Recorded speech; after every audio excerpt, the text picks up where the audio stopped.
आज यूपी में होने वाले छठवें चरण के मतदान के लिए प्रचार का आखिरी दिन था और इसके साथ ही छठे चरण के लिए प्रचार का शोर भी थम गया। इस चरण में यूपी की 14 लोकसभा सीटों पर जनता अपना प्रतिनिधि चुनेगी। इसके साथ ही बलरामपुर जिले की गैसडी विधानसभा सीट पर उपचुनाव भी होना है। इन सभी सीटों पर 25 तारीख को मतदान होगा।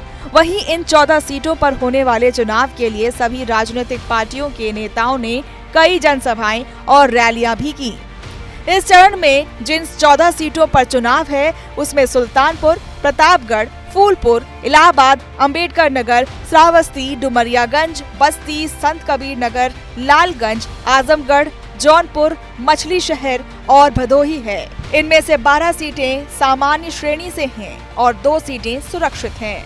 इन 14 सीटों पर कई दिग्गज नेता भी मैदान में हैं। इनमें सुल्तानपुर सीट से भारतीय जनता पार्टी की तरफ से मेनका गांधी उम्मीदवार हैं। वहीं आजमगढ़ में समाजवादी पार्टी की तरफ से धर्मेंद्र यादव और आजमगढ़ से ही भाजपा के प्रत्याशी के तौर पर भोजपुरी फिल्म स्टार दिनेश लाल यादव निरहुआ हैं। जौनपुर में भाजपा प्रत्याशी कृपा शंकर सिंह जैसी नामचीन हस्तियां चुनाव में हैं।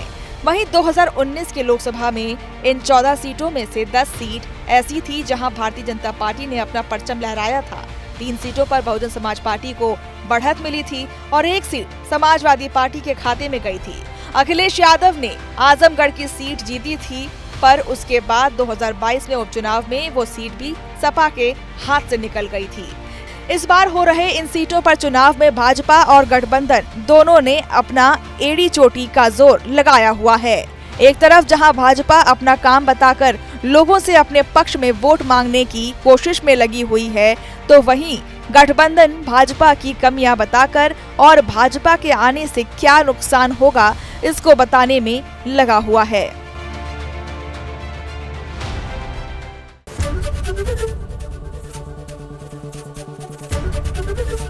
एबीपी गंगा, खबर आपकी, जुबान आपकी।